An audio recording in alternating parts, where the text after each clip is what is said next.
অন্যদিকে আজ আমাদের নজর থাকবে সুপ্রিম কোর্টেও, তার কারণ আজ ফের সুপ্রিম কোর্টে 26,000 চাকরি বাতিল মামলার শুনানি হতে চলেছে। এর আগে 28শে জানুয়ারির শুনানিতে গোটা প্যানেল বাতিল করার জন্য আবেদন করেন আইনজীবী বিকাশ রঞ্জন ভট্টাচার্য। তখন সুপ্রিম কোর্টের প্রধান বিচারপতি সঞ্জীব খান্না বলেন যে নতুন করে নিয়োগে অনেক সমস্যা হবে। বিকাশ রঞ্জন ভট্টাচার্য তখন জানান কিছু ঝামেলা সহ্য করে শুধুমাত্র যারা পরীক্ষায় বসেছিলেন তাদের সুযোগ দিতে হবে। সিপিএম এর আইনজীবী সাংসদের অবস্থানের তীব্র সমালোচনায় সরব হন চাকরিরত শিক্ষক শিক্ষিকারা। যোগ্য অযোগ্যদের আলাদা করার প্রশ্নে একাধিকবার পিছিয়েছে চাকরি বাতিল মামলার শুনানি। গত বছরের 19শে ডিসেম্বর চাকরি বাতিল মামলার শুনানি হয়েছিল সুপ্রিম কোর্টে। শুনানিতে সর্বোচ্চ আদালতের প্রশ্নের মুখে পড়ে রাজ্য এবং স্কুল সার্ভিস কমিশন।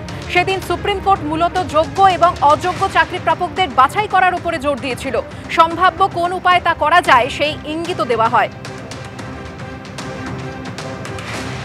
আজ ফের সুপ্রিম কোর্টে 26,000 চাকরি বাতিল মামলার শুনানি হতে চলেছে আজ। নারকেলডাঙ্গায় ভয়াবহ আগুনে মৃত্যু, ক্ষয়ক্ষতির দায় কার? তোলা নিয়ে গোডাউন করিয়েছেন তৃণমূল কাউন্সিলর, যার জেরে এই বিপত্তি। চাঞ্চল্যকর অভিযোগ তুলেছেন নিজেকে তৃণমূল কর্মী বলে দাবি করা এক ব্যক্তি। অভিযোগ অস্বীকার করে পাল্টা খুনের আশঙ্কা করছেন তৃণমূল কাউন্সিলর শচীন সিং। কাউন্সিলরের বিরুদ্ধে ক্ষোভ উগরে দিয়েছেন স্থানীয় বাসিন্দাদের একাংশ।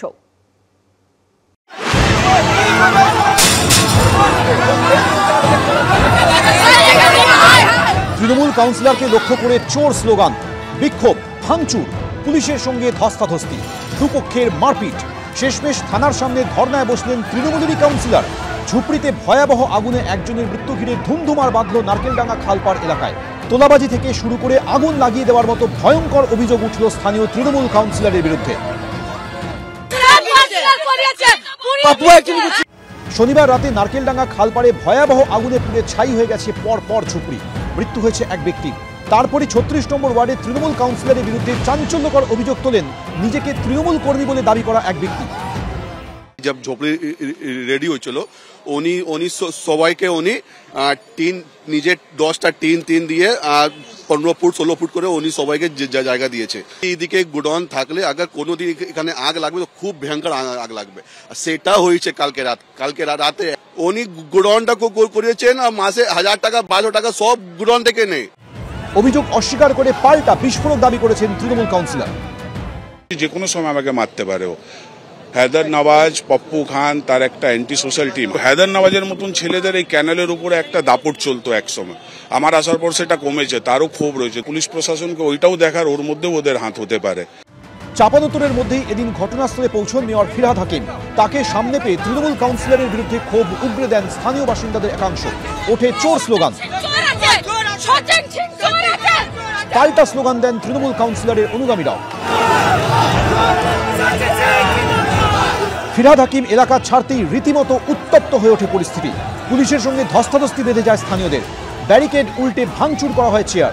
দুপক্ষের মধ্যে হাতাহাতি শুরু হয়ে যায়। সামলাতে হিমশিম খেতে হয় পুলিশকে। ইতিমধ্যে দেখা যাচ্ছে যে কলকাতার মেয়র এবং কাউন্সিলর রয়েছেন, ঠিক সেখানে অভিযোগ করা হচ্ছে কাউন্সিলরের নামে যে কাউন্সিলর টাকা তুলেছে, কাউন্সিলর আগুন লাগিয়েছে। পুলিশের তরফ থেকে ইতিমধ্যে সরানো হচ্ছে। দেখা যাচ্ছে পুলিশ যারা বিক্ষোভ করছে তাকে পুলিশ সরাচ্ছে। দেখা যাচ্ছে ধুমধুমার পরিস্থিতি তৈরি হয়েছে। गरीब को खून चूस के वो बड़ा बन रहा है, गरीब को मार के वो बड़ा बन रहा है, गरीब को बेच के वो बड़ा बन रहा है। পাপুয়া কি করছিল? পাপুয়া কিছু করেনি। আমার জওয়ান মেয়ে একটা ছোট বাচ্চা আমার মেয়ের গলা কাটে পুড়ে গেছে। তৃণমূল কাউন্সিলরকে রীতিমতো ধাওয়া করেন ক্ষুব্ধ বাসিন্দারা। পাল্টা নারকেলডাঙ্গা থানার সামনে গিয়ে ধর্নায় বসে পড়েন কাউন্সিলর। সাহায্যের আশ্বাস দিয়ে শান্ত করার চেষ্টা করেন উত্তেজিত জনতাকে। আমি বলছি ওখানে যতগুলো ঝুপড়ি আছে সব ঝুপড়ি থেকে সচিন এবং তার অনুগামীরা পয়সা নেয়। সচিন ওখানকার অধিকাংশ ঝুপড়ি বসিয়েছে যেগুলো টিনের চালা, সেগুলো সব ওর করানো। 2.5 লাখ 3 লাখ টাকা করে নিয়েছে ঝুপড়ি পিছু কমপক্ষে। অনেক গোষ্ঠী, দুটো কেন, সব মাল তুলে খাও। রাজনৈতিক আকচাকচি চলছেই, কিন্তু আগুনে ঝলছে যে একজনের প্রাণটাই চলে গেল, তার দায় কে নেবে? আশ্রয়হীনরাই বা যাবেন কোথায়? আবির দত্ত, অর্ণব মুখোপাধ্যায়, এবিপি আনন্দ, কলকাতা।